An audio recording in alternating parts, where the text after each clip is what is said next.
कुछ भी पढ़ा होना चाहिए पेन और कॉपी के बिना। लीजिए बेटे। हाँ, हमारे पास, मैं एक न्यूमेरिकल आपको पढ़ता हूँ, उसका मीनिंग समझाता हूँ, फिर बताता हूँ वो करना कैसे। राइट बेटे। मान लीजिए हमें वो बोलता है there is a car. Right.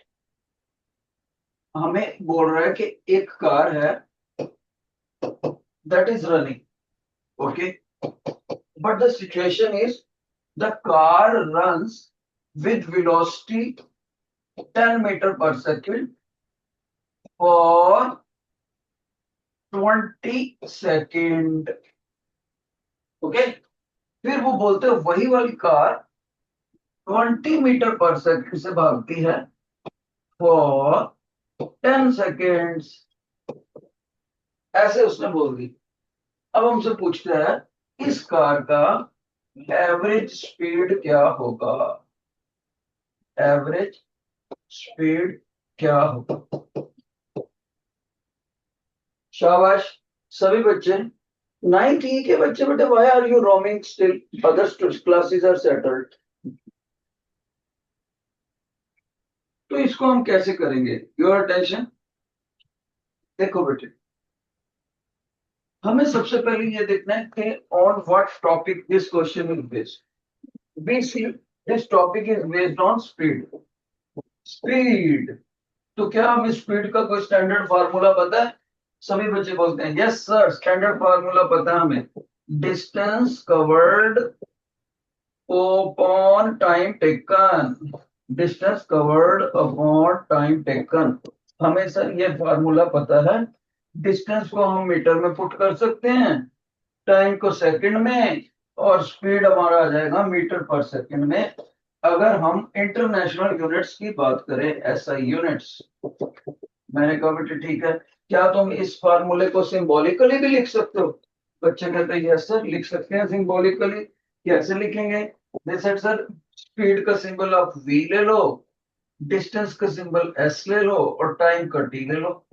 ये आपका सिंबॉलिक फार्मूला होता है, और वर्डिंग वाइज भी लिख दिया।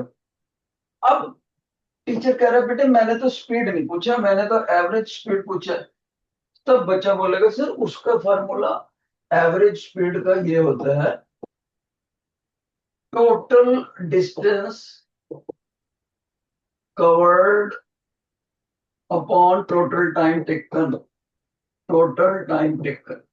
जो बच्चा बिना फार्मूले के पेपर में सॉल्व करता है उसको मार्क्स नहीं मिलते। अब बच्चे कहते सर अब क्या करें। टोटल डिस्टेंस तो आपने बोला मीटर में, यहां पर तो मीटर की कोई यूनिट है ही नहीं। तो मैंने कहा नो प्रॉब्लम, आप सिंबॉलिकली तो लिख ही सकते हो ना। सर कैसे। ऐसे, डिस्टेंस को, पहले वाले डिस्टेंस को S1 ले लो जो भी इससे रिलेटेड होएगा, फिर सेकंड पार्ट वाले को S2 ले लेते हैं। S2 ले लेते हैं। दूसरा बच्चे बोलते हैं सर ऐसे तो वो 3 पार्ट भी दे सकते हैं पेपर में किसी में। यस, अगर 3 पार्ट दे दे तो S3 भी ले लेना। S2 ले लिया, डिवाइडेड बाय बटे, divided by time taken. Sir time कितना ले, मैंने कहा बेटे कॉरेस्पॉन्डिंगली फार्मूला लिख लो T1 + T2। अब देखो इसमें से आपके पास क्या है। सर टाइम तो दिया हुआ है उसने, एक बार 20 सेकेंड, एक बार 10 सेकेंड। यस, पहले टाइम तो पुट करो। तो 20 सेकेंड T1 हो गया, और 10 सेकेंड T2 हो गया, और S1 और S2 को अभी ऐसे ही रहने दो। अब नेक्स्ट स्टेप में क्या करेंगे सर। बेटे नेक्स्ट स्टेप में हम S1 और S2 की वैल्यू पुट करने की कोशिश करेंगे। डिनोमिनेटर में तो बन गया 30। सर S1 कैसे पुट करेंगे। ये देखो बॉक्स वाला फार्मूला, ये येलो कलर से लिखा है। इसमें टीचर ने क्या समझाया था, V = S। अगर आपके पास S डायरेक्टली नहीं है मीटर में तो कुछ और तो है। हाँ जी सर, वेलोसिटी भी है। देखो मीटर पर सेकंड वेलोसिटी की यूनिट होती है, और यहाँ सेकंड लिखा हुआ है, ये टाइम की। तो मैंने कहा बन गया काम। आप इस टाइम को ऊपर ले जाओ क्रॉस पोजीशन करके, तो हमारा एस यहां से क्या आ जाएगा। एवरीबॉडी को से सर एस आ जाएगा, speed into time. Distance will be speed into time. मैंने लिख दो भाई। तो S1 की जगह पर क्या लिखोगे सर, V1 T1, इस पर V1 T1। S2 की जगह V2 T2। तो जैसे ही इसको सॉल्व करेंगे तो V1 कितना है, ये देखो मीटर पर सेकंड 10 दिया हुआ है, और T1 कितना है 20, प्लस उधर से भी चलो, उधर कितना लिखेंगे बेटे, वेलोसिटी 20 और ये 10। अब सभी बच्चे इसके बाद खुद से सॉल्व करके बताओ what will be the final answer. शाबाश, take your pen, calculation part करके दिखाओ। पर अब देखते हैं कौन सी क्लास जीतती है, कौन सी क्लास जल्दी से बताओ मेरे को फाइनल आंसर बताएगी। कंपटीशन। अरे अब कितने सारे सेक्शन, देखते हैं कौन बच्चा आगे निकलता है। सर 13.3%। ओ वाह, एक बच्चा है 9th F में। Sir will repeat. ओके, तो इस बच्चे ने बोला मेरे को, मैं उसका आंसर बताता हूँ। ये 200 प्लस 200 डिवाइडेड बाय 30 बेटे, 400 डिवाइडेड बाय 30, जीरो कट 40/3, और इसने बोला बेटे 13.3 मीटर पर सेकेंड। यूनिट साथ में बोलना है बच्चे। और ये 9th F में एक बच्चे ने जिता दिया हमें। येलो टी शर्ट में बच्चा था आज। अब येलो टी शर्ट कौन सा ग्रुप है आपको पता ही है स्कूल में, दे आर विनर्स। अगली बार देखेंगे नेक्स्ट क्वेश्चन में कौन सा कलर विनर होकर निकलता है, whether it is red, whether it is green, और वेदर इट इज ब्लू। यह देखते हैं येलो कलर को कोई बीट कर भी पाता है कि नहीं। ठीक है बेटे, जिन बच्चों को ये क्वेश्चन समझ आ गया वो रेज योर हैंड प्लीज। शाबाश, राइट हैंड खड़ा करोगे जिनको समझ आ गया, जिनको नहीं आया तो लेफ्ट हैंड। अब मैं आपको एक और अच्छी चीज बताता हूं एवरेज स्पीड के ऊपर, ध्यान से सुनना, वेरी इंपॉर्टेंट। इसको हम स्टोर कर लेते हैं। मान लीजिए बेटे आपको कभी पेपर में बोलता है, ध्यान से सुनो, एक बॉडी है और वो बॉडी यहां से यहां तक चलती है, S1 डिस्टेंस कवर करती है, and it takes time T1, and while moving for S1 distance it maintains the velocity V1, speed इसका V1 है। फिर उसने बोला फिर वो बॉडी S2 डिस्टेंस कवर करती है T2 टाइम के अंदर V2 वेलोसिटी से। फिर उसने बोला यही बॉडी S3 डिस्टेंस कवर करती है T3 टाइम में V3 वेलोसिटी से। आप सभी को पता होना चाहिए इन तीनों के यूनिट्स अलग अलग होते हैं। S का यूनिट होता है मीटर, T का यूनिट सेकेंड, V का unit metre per second, international unit. Sir ऐसे तो ये बॉडी आगे भी चलती रहेगी, यस। मान लीजिए ऐसे करते करते आखिर में वो लिखता है कि a body SN distance cover करती है TN टाइम लेते हुए और VN स्पीड मेंटेन करते हुए। ये आपको सिचुएशन दे रखी और आपको पेपर में पूछता है एवरेज स्पीड कितनी है। क्या पूछता है बच्चे, एवरेज स्पीड पूछ रहा है, एवरेज स्पीड। अब मैं बताऊं बेटे, इसके ना आपको 3 मेथड याद होने चाहिए, 3 मेथड। सर कौन कौन से। पहला मेथड तो ये, मान लीजिए आपको पेपर में T1 T2 T3 सारे टाइम बराबर दे रखे हैं। Sir what do you mean, जैसे वो बोल दे in equal intervals of time, या बोल दें ये भी हाफ आवर है, ये भी हाफ आवर है, ये भी हाफ आवर, या बोल दे 10 सेकंड है, 10 सेकंड है, 10 सेकंड। सर मतलब आपका ये कंडीशन पूरी हो क्वेश्चन पेपर में, बिल्कुल सही। अगर टाइम फैक्टर इक्वल हो एंड सो ऑन, तब आप डायरेक्ट ये फार्मूला लगा सकते हो एवरेज वेलोसिटी। सर कौन सा, सारी वेलोसिटीज को ऐड कर दो, V1 plus V2 plus V3, और आखिर वाली Vn divided by n, number of velocity से डिवाइड कर। लेकिन एक बात याद रखना, कोई बच्चा ऐसा ना हो जो इसको डायरेक्ट ही याद कर ले। ये डायरेक्टली नहीं लग सकता अगर ये कंडीशन सेटिस्फाई नहीं हुई। टाइम फैक्टर बराबर होना चाहिए क्वेश्चन की स्टेटमेंट में। क्वेश्चन की स्टेटमेंट में ये टाइम फैक्टर सारे बराबर होने चाहिए, 2 टाइम हो, 3 हो, कुछ हो। मैं अभी इसको एग्जांपल से क्लियर कर दूंगा। बच्चे बोले सर करना है एग्जाम, पहले एग्जांपल से क्लियर कर दो, बाद में दूसरा फार्मूला बताना। तो अभी लो, मान लीजिए मैं बोलता हूं एक बॉडी चलती है 10 मीटर पर सेकंड से फॉर 2 सेकेंड, फिर वही बॉडी चलती है 20 मीटर पर सेकंड से फॉर 2 सेकेंड। तो एवरेज स्पीड बताओ। तो बच्चा कहते हैं सर यहाँ भी आपने 2 सेकेंड लिखा है, यहाँ भी 2 सेकेंड, आपके टाइम फैक्टर की वैल्यू कंडीशन कंप्लीट होगी। तो मैं फिर स्पीड कैसे निकालूं? वेरी सिंपल, 10 और 20 को ऐड कर दो, ये ऊपर वाला formula, V average is equal to v1 plus v2 divided by number of velocities. कितनी वेलोसिटीज है? एक ये लिखी, एक ये लिखी, डिवाइडेड बाय 2। तो 10 प्लस 20 डिवाइडेड बाय 2 यानी 30 अपॉन 2 यानी 15 मीटर पर सेकेंड। ओके, ये फार्मूला कब लगता है? अगर टाइम फैक्टर बराबर। अब दूसरा मेथड सुनो, अगर पेपर में आपको डिस्टेंस फैक्टर इक्वल आ जाए, डिस्टेंस, मान लीजिए इफ ये वाली चीज, let me change the colour, if S1 is equal to S2 is equal to S3, तब तब आप ये फार्मूला लगा सकते, V average is equal to number of velocities divided by 1 upon v1 plus 1 upon v2 plus 1 upon v3 and so on। अब बच्चा बोलते sir last में तो वही आएगा ना 1 upon vn। यस वही है। सर एग्जांपल दे सकते हो? बिल्कुल।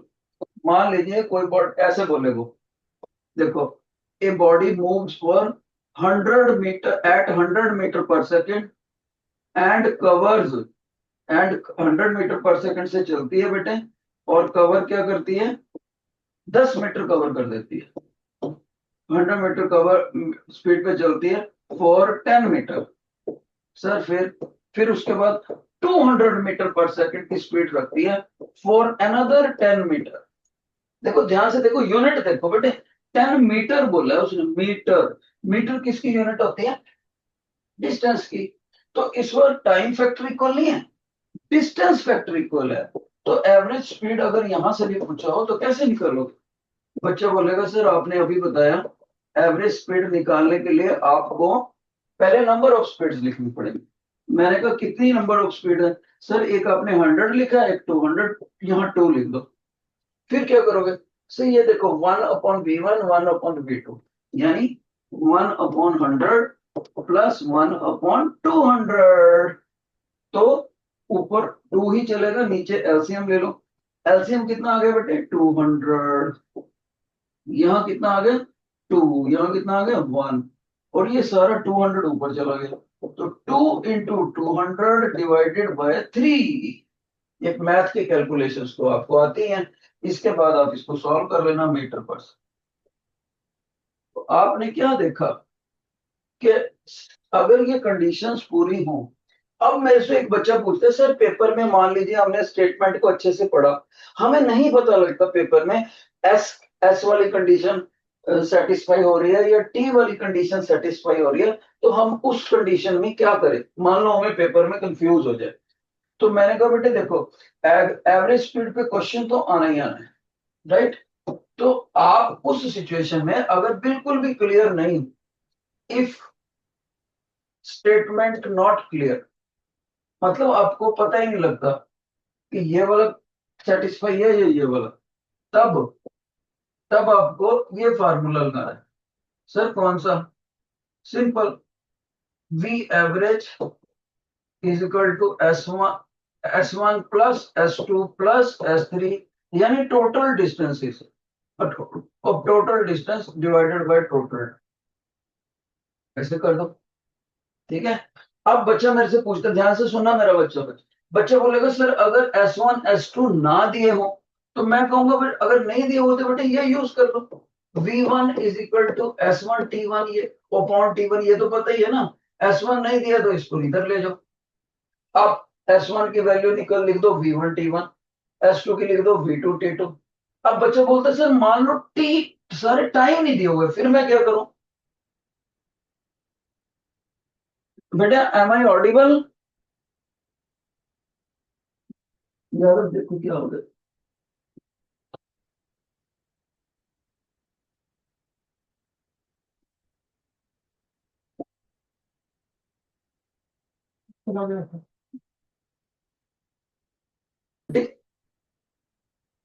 लिंक टूटने से जितना आपका मिस हुआ वो मैं दोहरा था।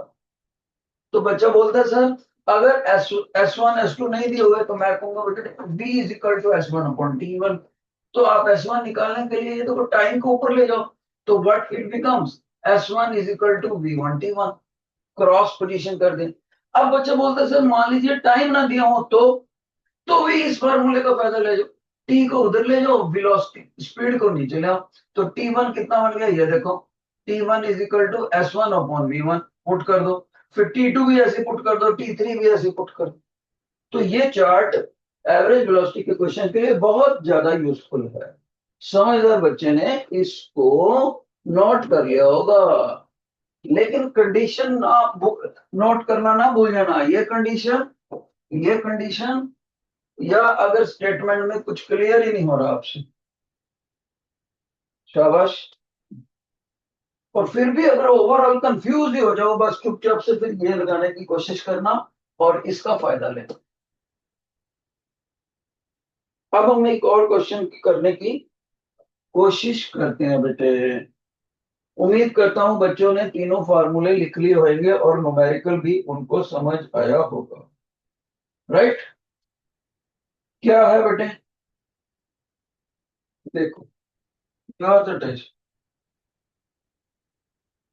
अब बच्चा बोलते हैं सर मेरे को ये क्वेश्चन है, ध्यान से देखो। एक कार, गौर से देखो बेटे। ए car runs at 20 meter per second. Okay? It accelerates मतलब तेज होती है। यूनिफॉर्मली।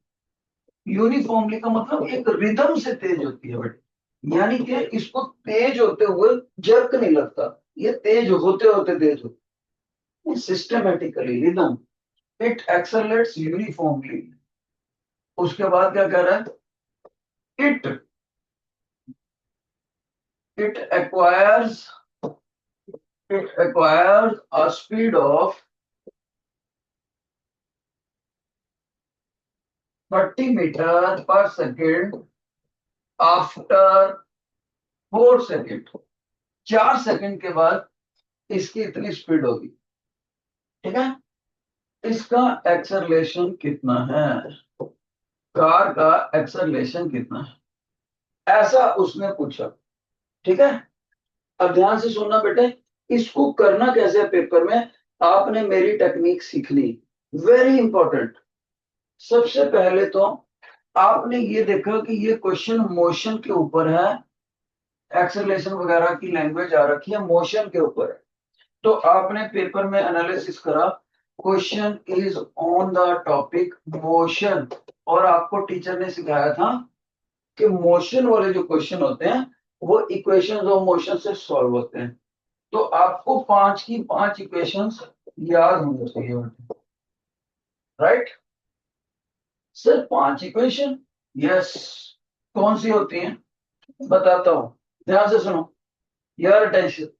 वो 5 इक्वेशंस के अंदर एक ये सिंबल आएगा एक्सेलरेशन, जिसका यूनिट होता है metre per second square.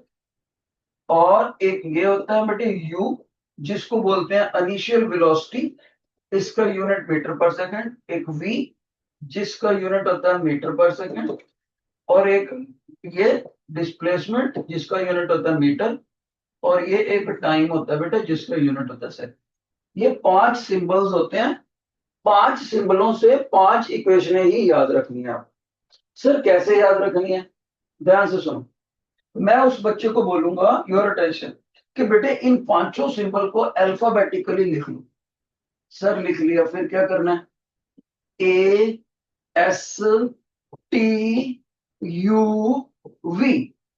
English में अल्फाबेटिकली लिख लिया। Okay sir. तो उसके सामने ऐसी इक्वेशन लिखो जिसमें ये चारों सिंबल ना आ जाए लेकिन ए का सिंबल ना आए, यानी एक्सेलरेशन नहीं होना चाहिए, वो इक्वेशन लिखो। फिर उसके सामने ऐसी इक्वेशन लिखो जिसमें एस नहीं आना चाहिए, बाकी चारों आने चाहिए। सर एस वाला तो मेरे को पता है कौन सा बेटे, B is equal to u plus k t. बहुत अच्छे। फिर मैंने कहा बेटे अच्छा एक ऐसी इक्वेशन बताओ जिसमें टाइम ना हो। सर दूसरा बच्चा, मेरे को भी पता है sir, V square minus u square